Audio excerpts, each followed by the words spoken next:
નમસ્તે પ્રિય મિત્રો, અમારી ચેનલ શ્રેષ્ઠ વાતોમાં આપનું સ્વાગત છે, જ્યાં અમે તમને રહસ્યમય અને અનોખી માહિતી આપીએ છીએ. આજે અમે એક એવી માહિતી લાવ્યા સવી કે ક્યારેક એવું બને છે કે કોઈ વ્યક્તિ પોતાને પ્રશ્ન કરવા લાગે છે, શું મારામાં કોઈ ખામી છે? તમે સંપૂર્ણ સમર્પણ અને પ્રામાણિકતાથી મહેનત કરી, દિવસરાત વિચાર્યું, પોતાને સમર્પિત કર્યું, તમારા સમયને કાબૂમાં રાખ્યો અને તમારા મનને નિયંત્રિત કર્યું, પરંતુ તેમ છતાં પરિણામો એવા નહોતા જે તમારે મળવા જોઈએ. ક્યારેક એવું લાગે છે કે દુનિયા તમે શું કરી રહ્યા છો તે જોતી નથી. કોઈને કોઈ ફરક પડતો નથી. ક્યારેક એવું લાગે છે કે નસીબ તમારા પક્ષમાં નથી. ક્યારેક એવું લાગે છે કે ભગવાન સાંભળતા નથી. પરંતુ સત્ય એ છે કે સખત મહેનતની સાથે અન્ય વસ્તુઓ પણ આવશ્યક છે. જો તે પૂર્ણ ન થાય તો સખત મહેનત પણ વ્યર્થ જાય છે. તે ફક્ત શરીરને થાકે છે, પરંતુ આત્માને સંતોષ આપતું નથી. આજે આપણે 8 બાબતોની ચર્ચા કરીશું જે કદાચ અત્યાર સુધી તમારી સખત મહેનત સાથે સંકળાયેલી ન હોય. જ્યારે તમે આ 8 બાબતો અપનાવવાનું શરૂ કરશો, ત્યારે તમને તે સફળતા મળવાનું શરૂ થશે જે તમે શોધમાં આટલી બધી સહન કરી છે. પરંતુ પ્રિય મિત્રો, વિડિયોમાં આગળ વધતા પહેલા મારી તમને એક નાની વિનંતી છે કે વિડિયોને અંત સુધી જુઓ. તેને બિલકુલ ચૂકશો નહીં, કારણ કે આ માહિતી ખૂબ જ કિંમતી છે અને વિડિયોને અન્ય લોકો સાથે શેર કરો જેથી અન્ય લોકોને પણ ફાયદો થાય. અને હા મિત્રો, વિડિયોને એક સુંદર લાઇક આપો અને જો તમે માતા લક્ષ્મીના સાચા ભક્ત છો, તમે માતા લક્ષ્મીનો પ્રેમ, સ્નેહ અને આશીર્વાદ મેળવવા માંગો છો અને તમે ઈચ્છો છો કે માતા લક્ષ્મી તમારા ઘરમાં નિવાસ કરે અને તમે માતા લક્ષ્મીને પ્રસન્ન કરવા માંગો છો, તો કોમેન્ટ બોક્સમાં જય લક્ષ્મી માતા લખવાનું ભૂલશો નહીં અને વિડિયોને ઝડપથી લાઇક કરો અને તમારી પોતાની યુટ્યુબ ચેનલ શ્રેષ્ઠ વાતોને સબસ્ક્રાઇબ કરવાનું ભૂલશો નહીં જેથી તમને શક્ય તેટલી વહેલી તકે આવી માહિતી મળી શકે. અને હા પ્રિય મિત્રો, જુઓ, વાત એ છે કે અમે ફક્ત સલાહ આપી શકીએ છીએ, તે અમારું કામ છે. હવે તમે માનો કે ના માનો તે તમારી ઈચ્છા છે. પણ મિત્રો, હું એક વાત ચોક્કસ કહીશ કે જો તમે માનો છો તો તમારી નૈયા પાર થઈ જશે. આ વિડિયોને અંત સુધી જોયા પછી તમારે કોઈ પણ પ્રકારની સમસ્યાનો સામનો કરવો પડશે નહીં. બાકી તમારી ઈચ્છા છે, તમે પોતે ખૂબ સમજદાર છો. તો પ્રિય મિત્રો, ચાલો આપણે વધુ વિલંબ કર્યા વિના આ વિડિયોને શરૂ કરીએ. નંબર 1, સખત મહેનતની સાથે પ્રમાણિક બનો અને તમારી અંદર આત્મનિરીક્ષણ કરો. તમે દરરોજ કામ કરી રહ્યા છો. તમે સવારથી સાંજ સુધી વ્યસ્ત છો. આપણે એક યા બીજી દિશામાં દોડતા રહીએ છીએ. પણ શું તમે ક્યારેય શાંતિથી બેસીને પોતાને પૂછવા માટે એક ક્ષણ કાઢી છે કે શું હું જે કરી રહ્યો છું તે મારા માટે છે? શું તમે એવું કરી રહ્યા છો જે તમારા હૃદય અને આત્માને જોડે છે, કે પછી તમે ફક્ત એટલા માટે કરી રહ્યા છો કારણ કે બીજા બધા તે કરી રહ્યા છે? ઘણીવાર આપણે એવા રસ્તાઓ પર ચાલી રહ્યા છીએ જે આપણા માટે નથી. પણ આપણે આગળ વધતા રહીએ છીએ કારણ કે એકવાર આપણે શરૂઆત કરી દીધી પછી આપણે અટવાઈ જઈએ છીએ. પ્રામાણિકપણે પોતાને પૂછો, શું તમે ખરેખર આ કરવા માંગો છો કે પછી તે ફક્ત એક આદત છે જે તમારે ફક્ત કરવાની છે? હવે કંઈ બદલી શકાતું નથી. કલ્પના કરો કે કોઈ વિદ્યાર્થી મુશ્કેલ પરીક્ષાની તૈયારી કરી રહ્યો છે. તેઓ દિવસરાત અભ્યાસ કરી રહ્યા છે, સખત મહેનત કરી રહ્યા છે. પરંતુ અંદરથી એક ડર છે. શું આ તેમના જીવનનો માર્ગ છે? અથવા એક નાના વ્યવસાય માલિકને દુકાન ચલાવતા વિચારો. પરંતુ તેમનું મન બીજી દિશામાં દોડે છે. તેઓ વિચારે છે, તેઓ કલ્પના કરે છે, પરંતુ તેઓ તે વિચારને સંપૂર્ણપણે સ્થાપિત કરી શકતા નથી. જો તમારા મનની દિશા અને તમારા કાર્યો એકરૂપ ન થાય તો પરિણામ ગમે તે હોય તે થાક લાવશે, સંતોષ નહીં. અને હા, ક્યારેક તમારે પોતાને પૂછવું જોઈએ, હું આ બધું કેમ કરી રહ્યો છું? જ્યારે અંદરથી જવાબ આવશે ત્યારે એક નવી શરૂઆત શરૂ થશે. નંબર 2, ફક્ત સખત મહેનત પૂરતી નથી, તેને સુવ્યવસ્થિત કરવાની જરૂર છે. તમે આખો દિવસ પ્રયત્ન કરો છો, વિચાર કરો છો, ઉતાવળ કરો છો અને કામ કરો છો. પણ શું તમારી મહેનત એક માળખામાં થઈ રહી છે? ધારો કે તમે દિવસમાં 10 કલાક ખંતથી કામ કરો છો, પરંતુ તમે તે કામનું માપન, મૂલ્યાંકન અથવા રેકોર્ડ રાખતા નથી, તો તે પ્રયાસ ધીમે ધીમે ઓસરી જશે. તે ટપકતી ડોલને પાણીથી ભરવા જેવું છે. તમે ઉપરથી પાણી રેડો છો, પરંતુ તે બધું નીચેથી વહે છે. ઘણા લોકો કહે છે, હું ઘણું કરી રહ્યો છું, પરંતુ જ્યારે પૂછવામાં આવે છે, તમે છેલ્લા 6 મહિનામાં એવું શું કર્યું છે જે માપી શકાય, તો જવાબ મળે છે, હું કંઈક વિશે વિચારી રહ્યો હતો, હું પ્રયાસ કરી રહ્યો હતો, તે હજુ પણ પ્રક્રિયામાં છે. એ જ ફરક છે. વાસ્તવિક કાર્ય અને ફક્ત વ્યસ્તતામાં જીવવું. હવે તમે જ વિચારો કે તમે આખો દિવસ વ્યસ્ત છો કે કંઈક કોન્ક્રીટ બનાવી રહ્યા છો. તમારે એક એવું માળખું બનાવવાની જરૂર છે જે તમારા દરેક કાર્યને ઓળખે, મૂલ્ય આપે અને માર્ગદર્શન આપે. નંબર 3, ક્યારેક તમારા જીવનને શુદ્ધ કરવું જરૂરી છે. તમે આખો દિવસ સખત મહેનત કરો છો. તમે તમારા ઈરાદા શુદ્ધ રાખો છો. તમારી પાસે કોઈ ખરાબ ઈચ્છા નથી, છતાં તમે થાકી જાઓ છો. ક્યારેક તમારું શરીર થાકેલું હોય છે, ક્યારેક તમારું મન અને ક્યારેક તમારું હૃદય પણ. પરંતુ શું તમે ક્યારે વિચાર્યું છે કે આ થાક સખત મહેનતને કારણે નથી, પરંતુ એવી વસ્તુઓને કારણે છે જે શાંતિથી તમારી ઊર્જાનો નાશ કરી રહી છે? જૂના સંબંધોની જેમ જેનો હવે કોઈ અર્થ નથી. જેમ કે લોકો તમને સતત નીચે લાવે છે. જેમ કે આદતો જે તમને દરરોજ થોડી પાછળ ખેંચે છે. જેમ કે સોશિયલ મીડિયા પર કલાકો વિતાવવા, બીજાના જીવનનું નિરીક્ષણ કરીને પોતાનું મૂલ્યાંકન કરવા. આ બધી બાબતો, તેને સમજ્યા વિના, તમારા આત્મામાં ધૂળ નાખે છે. હવે, કલ્પના કરો કે ઘરમાં કેટલી કિંમતી વસ્તુઓ રાખવામાં આવી છે. જો તે ગંદુ અને ધૂળવાળું હોય, તો શું કોઈ તે ઘરમાં રહેવા માંગશે? તેવી જ રીતે, જો તમારી અંદર સ્વચ્છતા ન હોય, તો સફળતા ટકશે નહીં. ક્યારેક તમારે એક કામ કરવું જોઈએ. 2 દિવસ માટે બધું બંધ કરો. મોબાઈલથી દૂર રહો. એવા લોકો સાથે વાત ન કરો જે ફક્ત ફરિયાદ કરે છે અને પોતાને પૂછે છે, શું હું સ્વચ્છ અનુભવું છું? જો જવાબ ના હોય, તો પહેલા તે સ્વચ્છતાથી શરૂઆત કરો. હવે હું હળવા સ્મિત સાથે એક વાત કહી દઉં છું. જીવનમાં સફાઈ એટલી જ મહત્વપૂર્ણ છે જેટલી શૌચાલય ગયા પછી પાણી રેડવું. નહીં તો, ગંધ ફેલાય છે અને બીજાઓને પણ ખલેલ પહોંચાડે છે. તેથી, આગલી વખતે જ્યારે તમે સખત મહેનત કરો, ત્યારે પહેલા તમારી જાતને સંબંધો, ટેવો અને અંદરની જૂની ગંદકીથી સાફ કરો. હવે ચાલો આગળ વધીએ. નંબર 4, દરેક વ્યક્તિ ઉતાવળમાં હોય છે, પરંતુ સફળતા તે લોકોને મળે છે જે રોકાય છે અને ઊંડાણમાં જાય છે. આજકાલ, દરેક વ્યક્તિ દોડી રહી છે. તમને ઝડપી પૈસા જોઈએ છે, તમને ખ્યાતિ જોઈએ છે, તમને ઓળખ જોઈએ છે. દરેક જગ્યાએ શોર્ટકટનો યુગ છે.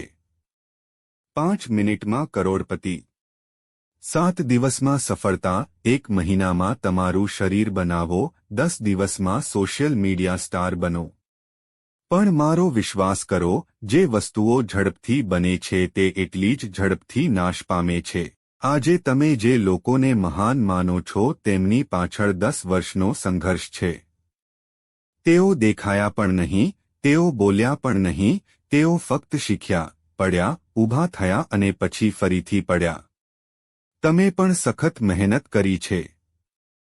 પણ શું તમે તે ઊંડાણમાં ઉતરવાનો પ્રયાસ કર્યો છે જ્યાં સાચી કલા, સાચી પ્રતિભા અને સાચું જ્ઞાન ઉભરી આવે છે? જો નહીં, તો હવે સમય છે. હંમેશા એક વાત યાદ રાખો, ઝાડ પર ધીમે ધીમે પાકતા ફળ મીઠા લાગે છે, અને જે ઝડપથી પાકે છે તે કાં તો પાક્યા નથી અથવા સડી જાય છે. જો તમે ખરેખર કંઈક પ્રાપ્ત કરવા માંગતા હો તો ઊંડાણમાં જવાનું શીખો. 10 ને બદલે દરરોજ એક વાત શીખો, પરંતુ તેને એટલી સારી રીતે સમજો કે કોઈ તમને તે વિષય પર હચમચાવી ન શકે. અને હા, મજાની વાત એ છે કે ઊંડાણમાં જવું થોડું કંટાળાજનક હોઈ શકે છે, પણ ત્યાં જ દુનિયાને ચમકાવતું તેજ ઉભરી આવે છે. હવે આગળનું કાર્ય પણ આની સાથે ગાઢ રીતે સંકળાયેલું છે. નંબર 5, ઢોંગ છોડી દો. નહીંતર તમારી મહેનત ફક્ત એક રવેશ બની જશે. આજકાલ ઘણા લોકો સખત મહેનત કરે છે, પણ ફક્ત કેમેરા માટે. તેઓ બતાવવા માંગે છે કે તેઓ કેટલા વ્યસ્ત છે, તેઓ કેટલું કામ કરી રહ્યા છે, તેઓ કેટલી સમયમર્યાદામાં અટવાયેલા છે, અને તેઓ દિવસમાં ફક્ત 4 કલાક કેવી રીતે ઊંઘે છે. પરંતુ પ્રશ્ન એ છે કે શું તમે ખરેખર સખત મહેનત કરી રહ્યા છો કે ફક્ત દોડ કરી રહ્યા છો? શું તમે કામ પર ધ્યાન કેન્દ્રિત કરો છો કે વાર્તા પર જે તમે બીજાઓને કહેવા માંગો છો? જે દિવસે તમે દોડ કરવાનું બંધ કરશો તે દિવસે તમે સાચું કામ કરવાનું શરૂ કરશો. કારણ કે જ્યારે તમે કામ પર ધ્યાન કેન્દ્રિત કરો છો ત્યારે તમને પરિણામો મળે છે, અને જ્યારે તમે પરિણામો પર ધ્યાન કેન્દ્રિત કરો છો ત્યારે તમે ફક્ત થાકી જશો. સંગીત ઢોંગ એ એક જાળ છે જે લોકોને તેમની પોતાની બનાવેલી નકલી દુનિયામાં ફસાવે છે. તેથી આગલી વખતે જ્યારે તમે સખત મહેનત કરો છો ત્યારે વાર્તા કે પોસ્ટમાં નહીં પણ પરિણામોમાં સાબિતી બતાવો. દોડ ક્યારેય પ્રામાણિક સફળતા તરફ દોરી જતો નથી. તે ફક્ત સોશિયલ મીડિયાનો પાક છે જે લાઇક્સથી ઉગે છે અને બીજા દિવસે મરી જાય છે. નંબર 6, સરખામણી કરવાનું બંધ કરો, નહીં તો તમારી મહેનતનું મૂલ્ય ખોવાઈ જશે. તમે દિવસરાત મહેનત કરો છો, તમે કંઈક સારું મેળવવા માટે પ્રયત્ન કરો છો, પરંતુ તેમ છતાં એક શાંત ઈર્ષ્યા અંદર રહે છે. શા માટે? કારણ કે તમે બીજાના જીવનને તમારી પોતાની નજરથી નહીં, પરંતુ તેમના દૃશ્યમાન ભાગો દ્વારા મૂલ્યાંકન કર્યું છે. ક્યારેક જ્યારે તમે કોઈનો ફોટો જુઓ છો ત્યારે તમને લાગે છે કે તેઓ તમારાથી આગળ નીકળી ગયા છે. ક્યારેક જ્યારે તમે કોઈની વાર્તા સાંભળો છો ત્યારે તમને લાગે છે કે તમે કંઈ પ્રાપ્ત કર્યું નથી. ક્યારેક જ્યારે તમે કોઈ જૂના મિત્રની સફળતા જુઓ છો ત્યારે તમારા પોતાના પગલાં નાના લાગે છે. આ ધીમું ઝેર છે જે તમારી મહેનતને અંદરથી ખતમ કરી દે છે. સત્ય એ છે કે કોઈ પણ તેમની સાચી વાર્તા જાહેર કરતું નથી. દરેક વ્યક્તિ ફક્ત તે જ બતાવે છે જે જોવા યોગ્ય છે. તેમના આંસુ, સંઘર્ષ, ભંગાણ, ભૂલો, ડર આ બધું છુપાયેલું છે. તમે જેની સાથે તમારી તુલના કરો છો તે પણ તમારી સરખામણી બીજા કોઈ સાથે કરી રહી છે. તો આ અનંત દોડ ક્યારે બંધ થશે? જે દિવસે તમે સમજો છો કે તમારો રસ્તો તમારો પોતાનો છે, તે દિવસે તમારી મહેનતને દિશા, શાંતિ અને સૌથી અગત્યનું સંતોષ મળશે. સરખામણી એ છે કે બીજાની થાળી જોયા પછી તમારું પોતાનું ભોજન છોડી દેવા જેવું છે. પછી ન તો તમારું પેટ ભરાશે અને ન તો તેનો સ્વાદ સારો રહેશે. તેથી આગલી વખતે જ્યારે તમારા મનમાં સરખામણી થાય ત્યારે તેના પર સ્મિત કરો અને કહો, હું મારી પોતાની વાર્તા લખી રહ્યો છું. નંબર 7, ક્યારેક જીવનમાં થોભવું મહત્વપૂર્ણ છે. થોભ્યા વિના અવિરતપણે કામ કરવું ખૂબ સારું લાગે છે. પરંતુ શું તમે ક્યારે રોકાઈને જોયું છે કે તમે ક્યાં જઈ રહ્યા છો? શું તમે ક્યારે તમારી જાતને આરામનો દિવસ આપ્યો છે? એક એવો દિવસ જ્યાં તમને કોઈ લક્ષ્ય દેખાતું નથી. કોઈ યોજના ન બનાવો. ફક્ત તમારી જાત સાથે સમય વિતાવો. આજકાલ આપણે બધા એક દોડમાં છીએ. એક કાર્ય ક્યારેય સમાપ્ત થતું નથી, બીજું શરૂ થાય છે. કેટલીક જવાબદારી, કેટલીક સમસ્યા, થોડો તણાવ. પરંતુ મન અને શરીર બંનેને ક્યારેક વિરામની જરૂર હોય છે. જે લોકો અટકતા નથી તેઓ ક્યારેય જોતા નથી કે તેઓ ક્યાં જઈ રહ્યા છે. તમે જે સફળતાનો પીછો કરી રહ્યા છો તે કદાચ ત્યાં બેઠી હશે જ્યાં તમે એકવાર પણ રોકાયા નથી. તો ક્યારેક પોતાના માટે એક દિવસ કાઢો અને અંદર જુઓ. તમારા જીવનની દિશા પર ચિંતન કરો. તમારા હૃદય સાથે વાત કરો. તે વિરામ ખરેખર સૌથી મોટી યુક્તિ હોઈ શકે છે. તેથી આગલી વખતે જ્યારે તમે થાક અનુભવો છો ત્યારે તમારી જાતને પરવાનગી આપો. થોભો, થોડું વિચારો, થોડું સ્મિત કરો. નંબર 8, જ્યાં સુધી તમે અંદરથી બદલાતા નથી ત્યાં સુધી બહાર કંઈ બદલાશે નહીં. સૌથી મોટું સત્ય એ છે કે દુનિયા તમારી ઈચ્છા મુજબ બદલાતી નથી. ન તો સંજોગો, ન લોકો, ન સમય. પરંતુ એક વસ્તુ જે બદલી શકે છે તે તમે છો. ઘણીવાર આપણે વિચારીએ છીએ કે સફળતા ફક્ત તકો, પૈસા, ટેકો અને પ્રશંસા સાથે જ આવશે. પરંતુ વાસ્તવિક પરિવર્તન ત્યારે આવે છે જ્યારે તમે અંદરથી બદલો છો. જો તમારી વિચારસરણીની રીત વર્ષો પહેલા જેવી જ રહે છે, જો તમારી આદતો સમાન રહે છે, જો તમારી પ્રાથમિકતાઓ સમાન રહે છે, તો પરિણામો શા માટે બદલાવા જોઈએ? પરિવર્તન અંદરથી શરૂ થાય છે. શરૂઆત નાની હોઈ શકે છે, વહેલા ઉઠવું, તમારી વાતચીત શૈલી બદલવી, તમારા મોબાઈલ ફોનથી દૂર રહેવું, જૂની આદતો છોડી દેવી. પરંતુ આ નાના ફેરફારો તમારા સમગ્ર જીવનને નવી દિશા આપી શકે છે.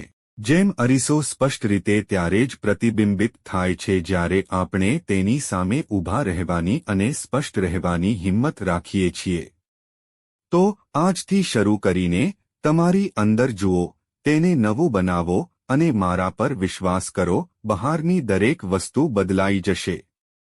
હવે જો આ 8 બાબતોને જીવનમાં ખરેખર અમલમાં મૂકવામાં આવે તો સખત મહેનત પણ થશે અને સફળતા દરવાજે ખટખટાવશે. આમાં કોઈ જાદુ નથી. કોઈ ચમત્કાર નથી. એકમાત્ર વસ્તુ તમારી જાત સાથેની પ્રામાણિકતા છે. હવે આ તમારી વાર્તા છે.